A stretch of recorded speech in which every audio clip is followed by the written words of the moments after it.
के मोहताज नहीं है।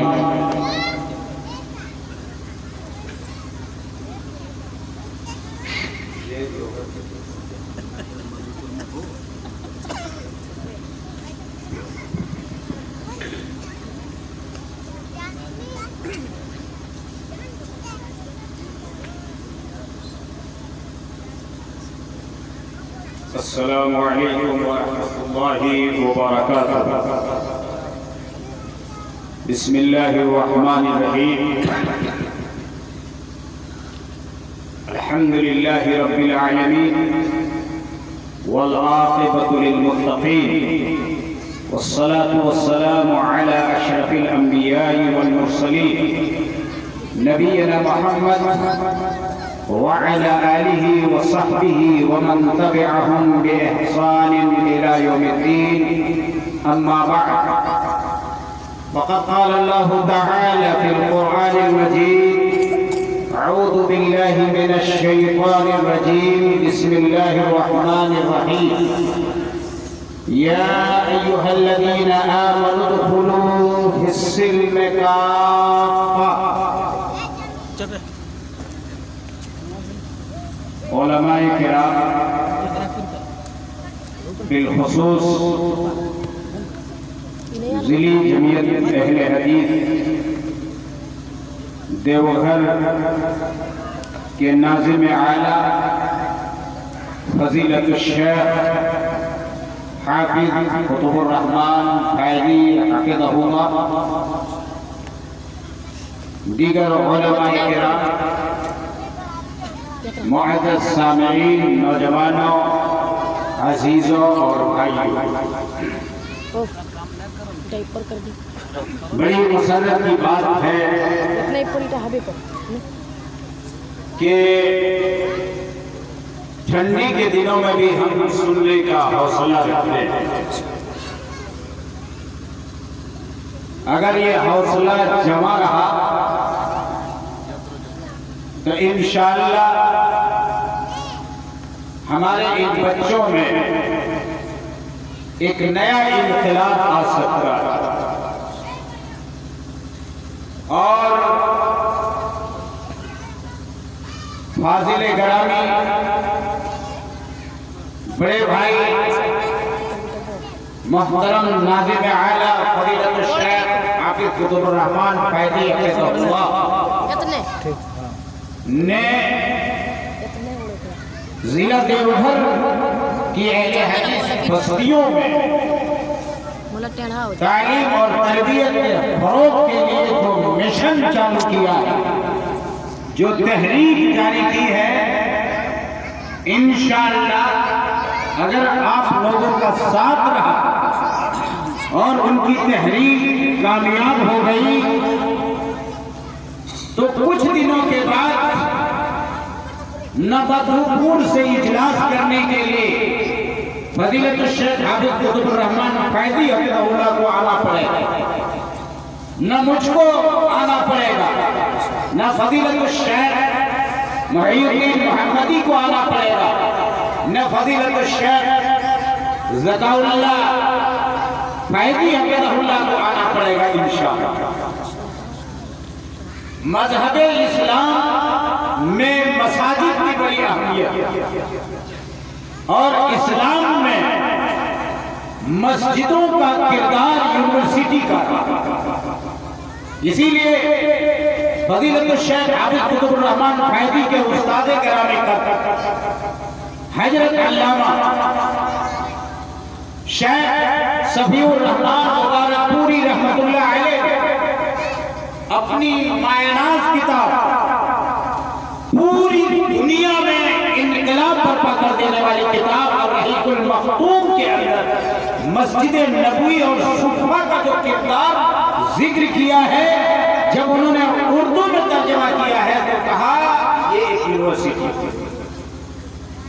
तो इंशाअल्लाह अगर मसाजिद से मकातिब जुड़ जाए, दूसरे अल्फाज में अगर मकातिब कायम हो जाए और मुदर्रिस उस्ताद रहने लगे और वो तालीम और तरबियत का, इब्तिदाई तालीम का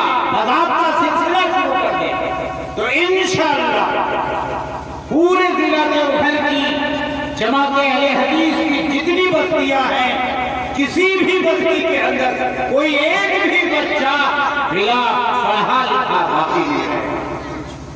और ये काम किस दिन हो जाएगा?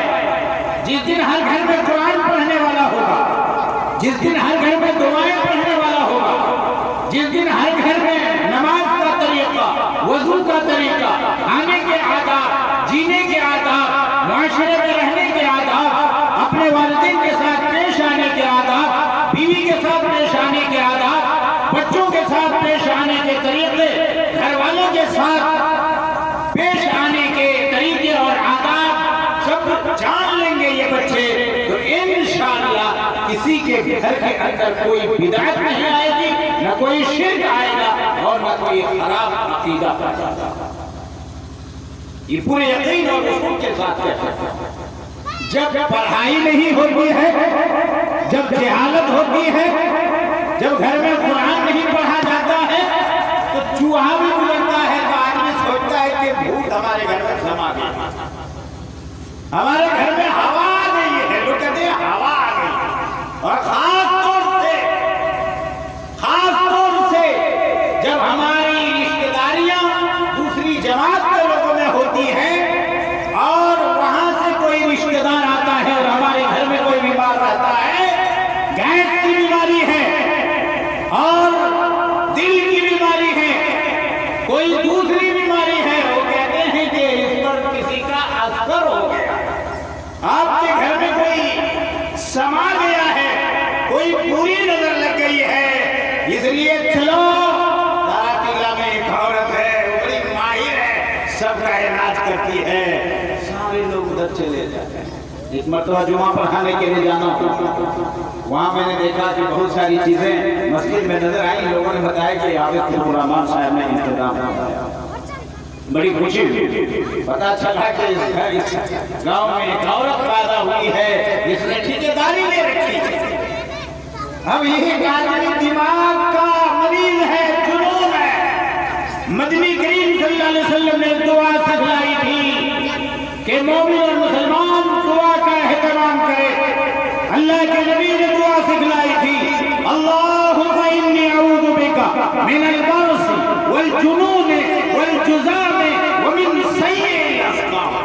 अल्लाह के नबी ने दुआ सिखलाई थी कि ऐ मेरे बंदो, ऐ मेरी उम्मत के लोगों, ऐ उम्मत मुहम्मदिया वालों, ऐ तौहीद वालों, ऐ कुरान और हदीस वालों, ये दुआ लेकर के जाओ। सुबह शाम दुआ करोगे तो चंद किस्म की बुराइयां, बीमारियां तुम्हारे घरों में नहीं है। नबी करीम सल्लल्लाहु अलैहि वसल्लम ने सिखाया कि एक आदमी कोढ़ में मुब्तला हो जाता है, एक आदमी का चमड़ा बदल जाता है, बरस की बीमारी लाहिक हो गई है, कोढ़ की बीमारी लाहिक हो गई है, एक आदमी पागल हो गया है। आपने देखा होगा गली से एक पागल गुजरता है, कोई उसके ऊपर थूक देता है, कोई आदमी ऐसा है जो उसे कंकड़ियों से मार देता है, कोई आदमी उसे दौड़ाता है, गंदगी फेंक देता है। एक आदमी कोढ़ में मुब्तला है, एक आदमी बरस की बीमारी में मुब्तला है, चरम रोग लाहिक हो गया है, तो लोग नफरत करते हैं। नबी करीम सल्लल्लाहु अलैहि वसल्लम ने दुआ सिखलाई कि सुबह शाम दुआ करो अल्लाह ताला से कि अल्लाह तेरी पनाह मांगता हूं कि मुझे कोढ़ की बीमारी लाहिक ना हो, चरम रोग लाहिक ना हो, जुनून और पागल की बीमारी लाहिक ना हो। और आज कोरोना की बीमारी से लोग परेशान हैं। अल्लाह के नबी ने 1400 साल पहले दुआ सिखलाई थी, वो मिन सय्यिल अस्क़ाम, अल्लाह तबारक व तआला की पनाह मांगो जो खतरनाक से खतरनाक बीमारी हो उससे। आज लोग ये सब कहा करते, दुआ तो याद ही नहीं, बिस्मिल्लाह का करके खाने का तरीका मालूम नहीं, खाना सामने आया खाना शुरू कर दिया, बिस्तर में जाने की दुआ याद नहीं, बिस्तर से उठने की दुआ याद नहीं, क़ज़ाए हाजत के ले जाने की दुआ याद नहीं, क़ज़ाए हाजत करके फारिग होने की दुआ याद नहीं, सफर में जाने की दुआ याद नहीं, सफर से वापस आने की दुआ याद नहीं, घर में दाखिल होने की दुआ याद नहीं। तो घर में शैतान नहीं आएगा तो और कौन आएगा? सबसे बड़ा शैतान तो हम ही हो रहा। मुफस्सिर कुरान मौलाना अब्दुल क़य्यूम रहमानी रहमतुल्लाह अलैह इलाके में आते रहे, बुजुर्गों को पता होगा। बाबूजी बुटवलिया में आए हुए थे, जलसा था। एक शख्स आया और यहाँ करके कहा कि मौलाना हमारे घर में शैतान घुस आया है, इसलिए चलिए जरा आप चल करके इलाज कर दीजिएगा। ठीक है, चलता हूँ। बुजुर्ग आदमी वो जानते थे, हर आदमी का मिजाज समझते थे कि अगर नहीं जाएंगे तो नाराज हो जाएगा। गए और जा करके उनका अंदाज था, कुरान मजीद की तिलावत फरमाई और उसके बाद उस घर वाले को इकट्ठा किया और कहा कि जो शैतान आया था हमने उसको भगा दिया। और सारे घर वाले जमा, सारे लोग इकट्ठा हुए। सबसे दादा दादी से शुरू किया, अब्बा जान, चचा जान, अम्मी जान, चाची जान, भतीजों को, भाइयों को, सबको इकट्ठा किया। कहा नमाज पढ़ते हो? कहा नहीं। कहा तुम नमाज पढ़ते हो? कहा नहीं। कहा तुम पढ़ते हो? कहा नहीं। पता चला कोई नमाज नहीं पढ़ता है। उन्होंने कहा, मौलाना अब्दुल क़य्यूम रहमानी रहमतुल्लाह अलैह ने कहा कि छोटे शैतान को तो हमने इस घर से भगा दिया, ये बड़ा बड़ा शैतान जो इस घर में हो इसके भगाने के लिए कहां से कोई मुफस्सिर कुरान अब्दुल क़य्यूम रहमानी आएगा। मेरे भाइयों, तो जब नमाजें नहीं पढ़ोगे, दुआएं याद रही नहीं की, खाने का तरीका मालूम नहीं होगा, पाक साफ नहीं रहोगे और वैसे ही हैवानों की तरह जब हम आप जिंदगी गुजारना शुरू करेंगे तो हमारे घरों में शैतान बसेरा नहीं करेगा, हमारे बच्चे अनारकी का शिकार नहीं होंगे, हमारे बच्चे बेराहरो नहीं होंगे, हमारे बच्चे वालिदैन के नाफरमान नहीं होंगे, हमारे बच्चे जुआरी नहीं होंगे, शराबी नहीं होंगे, गवाही नहीं होंगे। तो क्या शेखुल हदीस होंगे, मुफस्सिर कुरान होंगे, मुक़र्रिर मिसाल होंगे और कोई अल्लामा बन करके आएंगे क्या? इसलिए मेरे भाइयों, जरूरत इस बात की है कि हम अपने अंदर इनकलाब लाएं। इंशाअल्लाह अज़ीज़ हमारे घरों में सुधार आएगा, हमारे घरों में इनकलाब आएगा और हमारे बच्चे इंशाअल्लाह मुस्तक़बिल के मेहमान। हज़रत उमर इब्न ख़त्ताब रज़ियल्लाहु अन्हु का ज़माना, खलीफतुल मुस्लिमीन, अमीरुल मोमिनीन है। मेरे भाइयों सुनिए, एक आदमी आया और आकर के कहा, ऐ अमीरुल मोमिनीन, ऐ खलीफतुल मुस्लिमीन, मेरा बेटा जवान है। आज बहुत सारे लोग आकर के कहते हैं, मुझे साहब मेरा बेटा जवान है, मुंबई में रहता है, फला जगह रहता है, अपने ससुराल में पैसा दे देता है, घर में हम लोगों की देख रेख नहीं करता, हमारा ख्याल नहीं करता। ठीक है। एक आदमी ने कहा हमारे पास आकर के कि भला आदमी अपनी माँ को देखता नहीं है। तो मैंने कहा नोट करके रखो, उसकी औलाद देख रही है, उसके बच्चे देख रहे हैं, कल उनके बच्चे और ज्यादा उसे नहीं देखेंगे। इसलिए कि एक आदमी पेड़ा लेकर के आया, पकौड़ी लेकर के आया, कहेगा वालिदैन से छुपा करके दो, खाओ जा करके उस घर में बैठ करके, दादा दादी को देखने नहीं देना। तो गोया के ट्रेनिंग दे रहे हो, कल तू छुपा करके लाना और हम लोगों को देखने नहीं देना। आदमी सोचता नहीं है, बेटा दादी को नहीं देखना, नाराज हो जाएगा, दादा को मत देखने देना, नाराज हो जाएगा। लो छुप करके जाकर के चारपाई के नीचे बैठ करके खाना और टुकुर चापर भी नहीं करना। बच्चा खा लेता है और आकर के दादी को कह देता है कि दादी दादी अब्बा जान लेकर के आए थे, कहा काले लोग खटिया तरम बैठ करके खाई हो दादी ने। मेरे भाइयों, ये हम जो कर रहे हैं ना, अपने मुस्तकबिल को, अपने आने वाले दिन को खराब कर रहे हैं। सिखाया हुआ है कि अब्बा जान अम्मा जान कैसे कैसे रोल और कारनामे अदा करते थे। फजीलतुल शेख हाफिज कुतुबुर रहमान फैदी हफिज़हुल्लाह, मेरी अम्मी लगभग 100 साल की, और अभी जब मैं जलसे के लिए चला तो मैंने सोचा कि बच्चों को कह दूं कि दादी को बोल देना कि अब्बा एक जगह जलसे में गए हैं। लेकिन फिर मुझे ख्याल दिल में आया कि 100 साल की है, कहीं बेटा जलसे से वापस ना आए, और अगर माँ की जान चली जाएगी जिंदगी भर ये कम रहेगा। काश के मैं बोल करके गया होता। मैंने उनका दरवाजा खोला, जाकर के मैंने कहा अम्मा जान क्या कर रही है? क्या खाना खा रही हो? मैंने कहा अम्मा जान मैं फला जगह जलसे में जा रहा हूँ। मेरे भाइयों, अब्बा जान और अम्मा जान जान का ख्याल कीजिए। खलीफतुल मुस्लिमीन अमीरुल मोमिनीन हजरत उमर फारूक रज़ियल्लाहु अन्हु के पास एक आदमी आता है और कहता है कि अमीरुल मोमिनीन, मेरा बेटा जवान है, अब्बा का ख्याल नहीं करता। अच्छी बात। और भेजा पुलिस को, जाकर के इनके लड़के को बुला करके लाओ। जाकर के बुला करके लाया, कहा कि क्या बात है, तुम अपने वालिदैन की खिदमत नहीं करते हो? उस नौजवान ने कहा, ऐ अमीरुल मोमिनीन, ऐ खलीफतुल मुस्लिमीन उमर इब्न खत्ताब रज़ियल्लाहु अन्हु, मैं खिदमत नहीं करता हूँ, सही कह रहा है, जरा मेरी भी बात सुनी जाए। कहा सुनाओ। नौजवान कहता है कि जब इन्होंने शादी की, यानी अब्बा जान ने शादी की, तो दीनदार औरत से शादी करनी चाहिए थी, तो खराब खानदान में शादी कर, गलत किस्म की औरत से शादी कर ली। आज लोग पैसा दे करके, जहेज दे करके शादी करते हैं। कभी दीनदारी नहीं देखी, कभी कुरान पढ़ी लिखी है कि नहीं देखी। और मैं चैलेंज करके कहता हूँ कि कोई भी देखने के लिए जाता हो, लड़की को या लड़के को कभी ये नहीं पूछा होगा कि सुबह की दुआ सिखाओ, शाम की दुआ सुनाओ, और वजू के बाद की दुआ सुनाओ, वजू से पहले की दुआ सुनाओ, बिस्तर में जाने की दुआ सुनाओ। ये नहीं, दिल में ठान करके गया हुआ है 3 लाख लिया जाएगा, 4 लाख लिया जाएगा। दुआ सीखेगा तो वो लाख गड़बड़ा जाएगा, दुआ के बारे में पूछेगा तो लाख गड़बड़ा जाएगा। कोई नहीं पूछा होगा कि 24 घंटे में 5 वक्त की नमाजें पढ़ी जाती हैं, तो कुल फर्ज रकातें कितनी हुई, कुल फर्ज नमाजें कितनी पढ़ी जाती हैं, कोई नहीं पूछता है।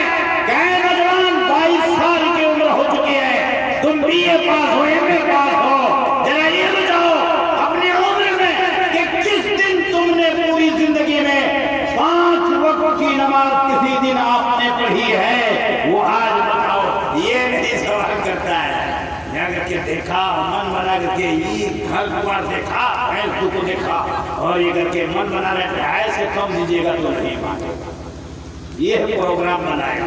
जब ऐसा दामाद आएगा, मदनी करीम फरमाते हैं, जब तुम्हारी बेटी के पास कोई आदमी पैगाम लेकर के आए और उसके दीनदारी के बारे में तुम्हें मालूम हो जाए, अखलाक और किरदार के बारे में मालूम हो जाए कि अखलाक और किरदार अच्छे हैं, दीनदार है, तो तुम उससे अपनी लड़की की शादी कर।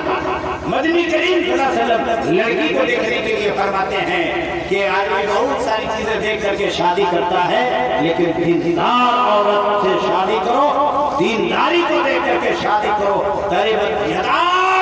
जब घर में रहोगे तब भी खुशहाल रहोगे, जब घर से बाहर जाओगे तो किसी दूसरे से उसका कांटेक्ट नहीं होगा। जब भी बात करेगा तो तुम ही से करेगा, जब भी कोई बात होगी तो तुम ही से होगी, और तुम्हारी चीजों का, तुम्हारी अमानत का, तुम्हारे असबाब का वो ख्याल करेगी और उसकी हिफाजत करेगी। नौजवान कहता है कि इन्होंने अम्मा जान गलत ले आए। उसके बाद क्या हुआ, मेरी पैदाइश हुई तो अकीका कहे कि 4-5 बेटी के बाद लड़का पैदा हो गया, अकीका कर दिया। लड़की पैदा हुई, सोचा है कि ससुराल चली जाएगी, अकीका इसमें कहाँ? अरे भाई, लड़की में भी अकीका, लड़के में भी अकीका। लड़की में आसान कर दिया अल्लाह ताला ने, कहा एक के को बकरी जबह करो, एक ही जबह करो। लड़के में 2 जबह करो, लड़की में 1 जबह करो, अकीका दोनों का करो, और बेहतरीन और खूबसूरत नाम रखो। वो नौजवान कहता है कि मेरा नाम रखा था गोबर का कीड़ा रख दिया। गोबर का गोबरीला, गोबर जब फेंकने के लिए ले जा करके खेतों में डालते फेंकते हैं तो देखते हैं उजला उजला कीड़ा निकलता है, गोबरीला उसी को बोलते हैं। गोबर का कीड़ा मेरा नाम है। आज भी जुमेराती मियाँ, बुधवा मियाँ, शुक्रा मियाँ, और न मालूम क्या क्या कहते हैं। अब्दुल्ला नाम रखो, अब्दुर्रहमान नाम रखो, मोहम्मद नाम रखो, उमर नाम रखो, अबू बकर सिद्दीक नाम रखो, अली नाम रखो, उस्मान नाम रखो, तलहा नाम रखो, जुबैर नाम रखो, यासिर नाम रखो, अबू हुरैरा नाम रखो, और इस तरीके से सहाबा का नाम पर अपने बच्चों का नाम रखो। इंशाअल्लाहुल अज़ीज़ बच्चे के अंदर जरूर कुछ ना कुछ नाद निहाद होगा। मेरे भाई मेरा नाम सहाबी का नाम है शराब में पियो ऐसा कहते हो। गोरा मियाँ, लेढ़वा मियाँ, मुटका नाम रखा, टेढ़वा नाम रखा, लेढ़वा नाम रखा, लंगड़ा नाम रखा। इस तरह से नाम रखिएगा तो क्या करेगा? 100 को गाली देगा माँ बाप। इसीलिए एक जगह हमारे यहाँ बारात आई थी तो क्या बाप का नाम बताइए, उसमें लिखना पड़ता है तो डोमन मियाँ। अब वो बोले भाई ना करे, अरे भाई नाम बताइए तो चुपचाप, नाम बताइए चुपचाप। वही अब्दुल्ला नाम होता अब्दुल्ला, अब्दुलरहमान नाम होता बोलता डोमन मियाँ। तो एक आदमी ने कहा लिखिए, शर्माने की क्या बात है, डोमन लीजिए गहमन मियाँ। तो मेरे भाइयों उस नौजवान ने कहा कि है मेरा नाम गोबर का कीड़ा रखा और स्कूल भेजने की बजाय, मकतब भेजने की बजाय हमारे हाफिज साहब ने तहरीक चलाई है मकतब की। मैं आप तमाम लोगों को कहना चाहता हूँ, बच्चा हो या बच्ची, लड़का हो या लड़की, पोता हो या पोती, बेटा हो या बेटी, नवासा हो या नवासी, भतीजा हो या भतीजी, कोई भी हो मकतब भेजिए और उस्ताद के पास भेजिए। उस्ताद जो सिखा देगा, पढ़ा देगा, क़यामत की सुबह तक वो चीज मिलने वाली नहीं है। माँ बाप अपनी तरबियत नहीं कर सकता है। तो उसने कहा कि पढ़ने के बजाय भेजने के लिए गोबर चुनने के लिए भेजिए, होटल में देखेगा पनीर धुलने के लिए भेजिए। क्या होगा? 250-300 रुपया मिलेगा, 500 मिलेगा, 1500 मिलेगा, कमाने के लिए भेज दिया। मेरे भाइयों नौजवान कहता है इसी तरीके से मैं जवान हो गया, इसने अपने उन हुकूक को अदा नहीं किया जो इनके ऊपर मेरे वाजिब हो रहे थे। इसलिए अब मैं क्या कर सकता हूँ? हजरत उमर इब्न खत्ताब रज़ियल्लाहु अन्हु अमीरुल मोमिनीन खलीफतुल मुस्लिमीन कहते हैं कि अब बताइए आपकी गलती 100% है तो मैं इसको क्या कहूँ? इसलिए मेरे भाइयों अगर आप चाहते हो आपके घरों में सुधार आए, आपके घरों में नमाजी हो, आपके घरों में रोजेदार हो, आपके घरों में अखलाकमंद बच्चे हो, आप उनकी तरबियत कीजिए, अच्छा नाम रखिए। और ये बात याद रखिए कि अगर हम ऐसा करने में कामयाब नहीं होते हैं तो कल क़यामत के दिन हश्र का मैदान होगा, आदमी खड़ा होगा ऐसे करके जनरल बोगी की तरह आदमी पैर उठाता है, दूसरा पैर मार देता है, एक एक गोरवा में खड़ा। हम लोग बनारस से आते थे पंजाब में, अब खड़े हैं ऐसे करके, मुश्किल से जगह मिली, अब जब दर्द करने लगा तो ऐसे उठाया, किसी ने टसका दिया, अब एक पैर पर नहीं। इस तरह से मशक्कत उठा करके हम लोगों ने तालीम हासिल की है। उसी तरीके से हश्र के मैदान में जब खड़ा होगा, न ससुराल होगी, न संधियाना होगा, न बहियार और खेत होगा, न और कोई छुपने की जगह होगी। आज आदमी आता है तो इधर छुप गया, आज आदमी आता है धंधा करने वाला है दिन कॉपी कलम की जरूरत नहीं। हश्र के मैदान में ऐसे खड़ा होगा, ताक रहा होगा, ऊँघेगा, पसीने में डूबा हुआ होगा, गर्दन तक डूबा हुआ होगा, हिल नहीं सकेगा जब तक के एक हर्फ का हिसाब किताब नहीं पेश कर देगा। नमाज़ें कितनी छोड़ी, गाली कितनी दी, झूठ कितना बोला, मक्कारी कितनी की, दगाबाजी कितनी की, और ग़ीबत चुगली कितनी की, दूसरे को कितना सताया और बच्चों को तालीम तरबियत नहीं की। मदनी करीम फरमाते हैं अला कुल्लुकुम राइन व कुल्लुकुम मसऊलुन अन रइयतिही, हर आदमी जिम्मेदार है और रब्बे जुल जलाल को क़यामत के दिन हर आदमी से पूछेगा कि तुमने अपनी जिम्मेदारी अदा की कि नहीं की। इसलिए मेरे भाइयों जरूरत इस बात की है कि हमारे ऊपर जो जिम्मेदारियां आयद होती हैं हम उन जिम्मेदारियों को अदा करें और अल्लाह ताला से दुआ करें कि अल्लाह तो हमारी सुलह फरमा, हमारे बच्चों की सुलह फरमा, हमारे घरों में जो लोग हैं उनकी सुलह फरमा। अल्लाह हमारे घर में बरकत अता फरमा, हमारी रोजी में बरकत अता फरमा। इंशाअल्लाहुल अज़ीज़ अल्लाह तबारक व तआला हमारे घरों में बरकत नाज़िल फरमाएगा। अल्लाह ताला से इन्हीं दुआओं के बाद, अल्लाह ताला से इन्हीं दुआओं के बाद और जो कलिमात मैंने पेश किए हैं इन कलिमात के बाद मैं अपनी तकरीर खत्म करता हूँ। अल्लाह ताला से दोबारा दुआ करता हूँ कि अल्लाह इस मजमे में जितने लोग आए हुए हैं, जिन्होंने भी मेरी बातें सुनी हैं, सबसे पहले उन बातों पर मुझे अमल करने की, उसके बाद तमाम में इनको अमल करने की तौफीक अता फरमा। आमीन। व आखिरु दावाना अल्हम्दुलिल्लाहि रब्बिल आलमीन। अस्सलामु अलैकुम व रहमतुल्लाहि व बरकातुहू।